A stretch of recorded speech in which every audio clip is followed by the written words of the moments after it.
আজকে শুক্রবারের স্পেশাল দিনে মজার মজার রান্না বান্না করলাম। শুক্রবার আসলে বাসায় মজার মজার রান্না বান্না করা হয়, একদম ঈদ ঈদ একটা ফিল হয়। যাই হোক, আজকে শুক্রবার আর আজকে সকালবেলা ঘুম থেকে উঠে দেখি বেলকনিতে এত বড় একটা মোরগটা দেখে তো আমাদের ডোরা বেবিও একদম অবাক, এটা আবার কে আসলো আমাদের বাসায়। আর এই মোরগটা আনছে আমার এই ছোট্ট দেবর, আমার খালা শাশুড়ির ছোট ছেলে। ওদের বাসায় পালা মোরগ, এটা বিশাল বড় সাইজ, হয়তো ক্যামেরাতে বোঝা যাচ্ছে না। ওকে নিয়ে আমরা সোজা যাচ্ছি ছাদে ওকে জবাই করতে। আর আজকে শুক্রবারে ওকেই খাওয়া হবে। এই মোরগটা তো খুবই দুষ্টু, খালি এখানে ওখানে পটি করে দেয়। দুষ্টি হলো, দেখতে কিন্তু ভীষণ সুন্দর, একদম বিশাল সাইজের। আমার হাজবেন্ড আবার পশু পাখি অনেক পছন্দ করে, ওর নাকি এখন এই মোরগটা পালতে ইচ্ছা করতেছে, এটাকে জবাই করতে মায়া হচ্ছে। যাই হোক, এখন এসব জিনিসে মায়া বাড়িয়ে লাভ নাই। ছাদের একটা পিলারে বটিটাকে ধার দিয়ে নিল, আর এখন এই বিশাল সাইজের মোরগটাকে জবাই করা হবে। আর জবাইয়ের পর আমার ছোট দেবরের অবস্থা দেখো, ওর তো একদম টি শার্টটাই নষ্ট হয়ে গেছে, মানে পুরো একদম ব্লাডের দাগ লেগে গেছে। যাই হোক, সকাল সকালই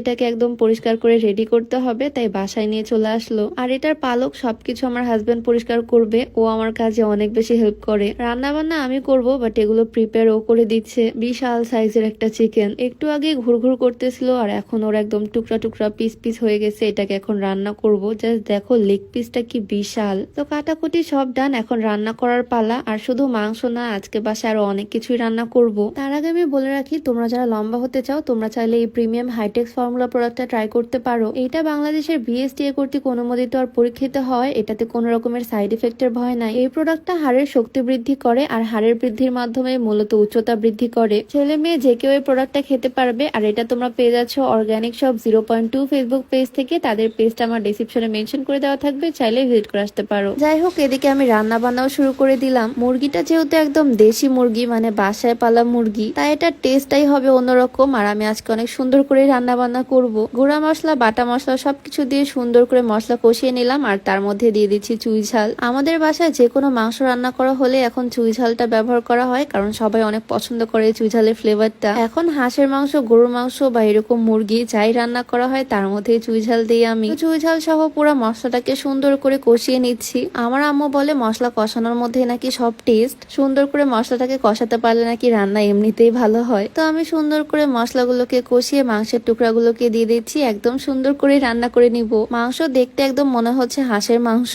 এত বড় একটা মোরগ রান্না করতেছি, তাও চুই ঝাল দিয়ে। আমার তো মনে হয় আজকে রান্নাটা অনেক টেস্টি হবে। আমি সুন্দর করে কষিয়ে ঢাকা দিয়ে রেখে দিচ্ছি, এভাবে রান্না করে নিব।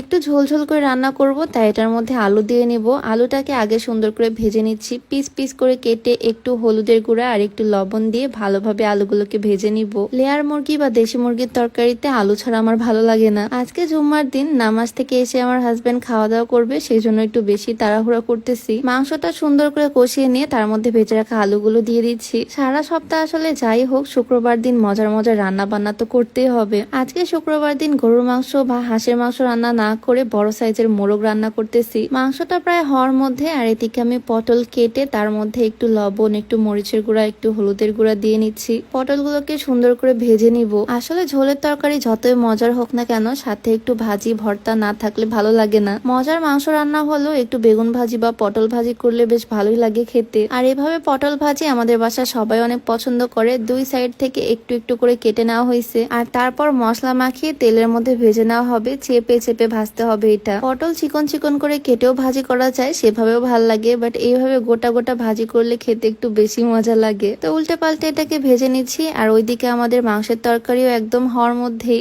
একদম ভুনা ভুনা করবো না, একটু ঝোলঝোলি রাখবো আজকের এই তরকারিটা। দেখতে তো মনে হচ্ছে টেস্ট বেশ ভালোই হবে এটার। ওপর থেকে অল্প একটু জিরা গুঁড়া ছড়িয়ে দিলাম। আমার এটা রান্না কমপ্লিট। এদিকে উল্টে পাল্টে পটলগুলোকেও সুন্দর করে ভেজে তুলে নিছি। আর এখন রান্না করব পোলাও। ম্যাক্সিমাম সময় শুক্রবার দিন আমাদের বাসায় ভাত আর পোলাও দুইটাই রান্না করা হয়। ভাত আজকে রাইস কুকারে বসিয়ে দেওয়া হয়েছে, আর এখন চুলায় আমি পোলাওটা রান্না করে নিচ্ছি। তেলটা গরম করে নিয়ে তার মধ্যে এলাচ, দারচিনি, তেজপাতা, জিরা, গোলমরিচ সবকিছু দিলাম, পেঁয়াজ কুচিও দিলাম। পোলাও রান্নাটা খুবই সহজ, খেতেও আমার ভালো লাগে, বাট খুব একটা বেশি খাওয়া যায় না। সেজন্য পোলাও রান্না করলে আমাদের বাসায় ভাতটাও করা হয় সব সময়। তো পেঁয়াজ মশলা ভালো করে ভেজে নিয়ে তার মধ্যে দিয়ে দিলাম চাল। এখন চালটাকেও সুন্দর করে নাড়াচাড়া দিয়ে ভেজে নিচ্ছি। পোলাওর চালের গন্ধটা আমার কাছে দারুণ লাগে, আর পোলাও রান্নাটাও আমার কাছে মনে হয় অনেক সহজ। একটু লবণ দিয়ে নাড়াচাড়া করে নিলাম, আর তার মধ্যে দিয়ে দিব এখন এই ফুটন্ত গরম পানি। গরম পানি ধরতে আমার কেন জানি না অনেক ভয় লাগে, মনে হয় পড়ে গেলে একদম হাত পা ফুসকা পড়ে যাবে। এখন যদিও রান্না করতে করতে অনেকটা ইউজ টু হয়ে গেছি, তারপরেও একটু ভয় ভয় ভয় লাগে।